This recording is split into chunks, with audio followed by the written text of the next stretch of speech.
ஆன்மீக உறவுகள் அனைவருக்கும் என் அன்பான வணக்கங்கள். இன்றைய தினம் புரட்டாசி சனிக்கிழமை. அது மட்டும் இல்லைங்க, ரொம்பவே சிறப்பு வாய்ந்த சுவாதி நட்சத்திரமும் சேர்த்து வருது. சுவாதி நட்சத்திரங்கிறது நரசிம்மருக்கு உகந்த நட்சத்திரம். இந்த நாளில் நம்ம இந்த முறையில் நம்ம வழிபட்டோம்னா பண ரீதியான அனைத்து வித நன்மைகளும் ஐஸ்வர்யமும் நமக்கு பெருகும். பெருமாளோட அவதாரங்களில் ரொம்பவே முக்கியமானது நரசிம்மர் அவதாரம்.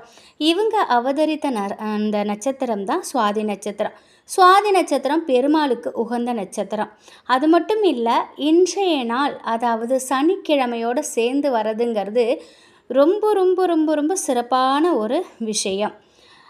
இந்த அதாவது புரட்டாசி மாதம், சனிக்கிழமை, சுவாதி நட்சத்திரம், இந்த மூன்றுமே சேர்ந்து வரக்கூடிய அற்புதமான இந்த தினத்தில் செய்யக்கூடிய பெருமாள் வழிபாட்டை தான் இன்றைக்கி நம்ம பார்க்க போகிறோம்.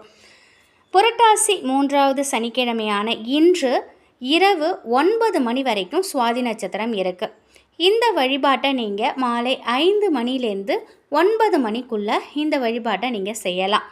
இதை நம்ம வீட்டு பூஜை அறையிலும் செய்யலாம், பெருமாளோட கோவிலையும் செய்யலாம். இருந்தாலும் நம்ம இந்த வீட்டிலையே நம்ம இந்த பூஜை செய்ய போகிறோம் அப்படின்னாக்கா ஃபஸ்ட்டு நம்ம பெருமாளையும் தாயாரையும் போய் வணங்கிட்டு வந்துடணும். பக்கத்தில் பெருமாள் கோவில் இருந்ததுன்னா அங்கே போய் நீங்கள் வணங்கிட்டு வாங்க. இப்போது பூஜை அறையில் பெருமாளோட படத்தை சுத்தம் செய்து சந்தனம் குங்குமம் பொட்டு வச்சு அவங்களுக்கு பிடித்த வாசனை மலர்கள் சூட்டி அவங்களுக்குன்னு ஒரு நெய் தீபம் ஏற்றுங்க. அவங்களுக்கு பிடித்த ஒரு நெய்வேத்தியத்தையும் வைங்க. அதுக்கப்புறம் தரையில் ஒரு விரிப்பு விரித்து அதில் உட்காந்துக்கோங்க. நமக்கு இந்த வழிபாட்டிற்கு கல்லுப்பு, கண்ணாடி கிண்ணம், விரலி மஞ்சள் தேவை. இப்போ கண்ணாடி கிண்ணம் இல்லை அப்படின்னா பீங்காங்கிண்ணம் கூட நீங்கள் எடுத்துக்கலாம். இந்த வழிபாடை செய்யும் பொழுது பெருமாளுக்கு கட்டாயம் நெய்வேத்தியம் ஏதாவது நீங்கள் வச்சுட்டு தான் நீங்கள் ஆரம்பிக்கணும். உங்களோட இடது கையில் ஒரு விரலி மஞ்சளை வச்சுக்கோங்க. பெருமாளோட மந்திரத்தை நீங்கள் 108 முறை சொல்லணும்.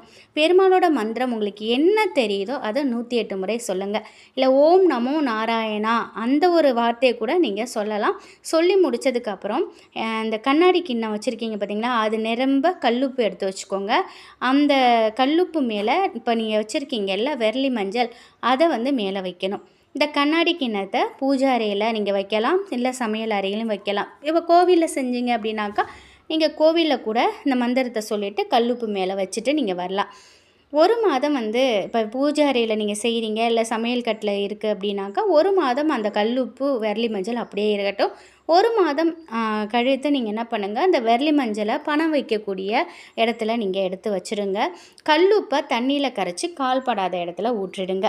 இந்த விரலி மஞ்சளை வச்சுக்கிட்டு நம்ம சொல்லக்கூடிய ஒரு மந்திரமும் இருக்குது. அந்த மந்திரத்தையுமே நீங்கள் சொல்லலாம். ஓம் ஸ்ரீ ஹரி விஷ்ணு ஹரி ஓம். ஓம் ஸ்ரீ ஹரி விஷ்ணு ஹரி ஓம். ஓம் ஸ்ரீ ஹரி விஷ்ணு ஹரி ஓம். இந்த மந்திரத்தை சொல்லி விரலி மஞ்சளை வைக்கும் பொழுது குலதெய்வத்திடமும் பெருமாள்கிட்டையும் மகாலட்சுமி தாயார்கிட்டையும் பண ரீதியான அனைத்து நன்மைகளும் உண்டாகணும், பண வரவு ஏற்படணும், ஐஸ்வர்யம் பெருகணும் அப்படின்னு மனசார சொல்லி நீங்கள் மனசார நினச்சிட்டு அதுக்கப்புறம் இந்த மந்திரத்தை நீங்கள் சொல்லுங்கள். இந்த விரலி மஞ்சளை வச்சுக்கிட்டு சொல்லுங்கள். இது போல் செய்யும் பொழுது இந்த எளிமையான வழிபாடுங்கிறது, அதுவும் புரட்டாசி 3வது சனிக்கிழமையில் செய்யும் பொழுது அஷ்ட ஐஸ்வர்யமும் நமக்கு பெருகும். பஞ்சங்கிறதே நம்ம வாழ்க்கையில் இருக்காது. ரொம்பவே சிறப்பான நாள். இதுக்காக நம்ம எதுவுமே நம்ம செலவு பண்ண போகிறதில்ல. கல்லுப்புங்கிறது நம்ம வீட்டிலே இருக்கும், கட்டாயம் விரலி மஞ்சளும் இருக்கும். இதற்காக நம்ம கல்லுப்பையும் விரலி மஞ்சளையும் தான் நம்ம பயன்படுத்துகிறோம். அதனால் மறக்காமல் இன்றைய தினம் இந்த ஒரு வழிபாட்டை நீங்கள் செய்யுங்க. இந்த விரலி மஞ்சளை நீங்கள் கையில் வச்சுக்கிட்டு நீங்கள் சொல்லக்கூடிய இந்த மந்திரம் கட்டாயம் உங்களுக்கு மிகப்பெரிய அளவில் முன்னேற்றத்தை ஏற்படுத்தி கொடுக்கும்.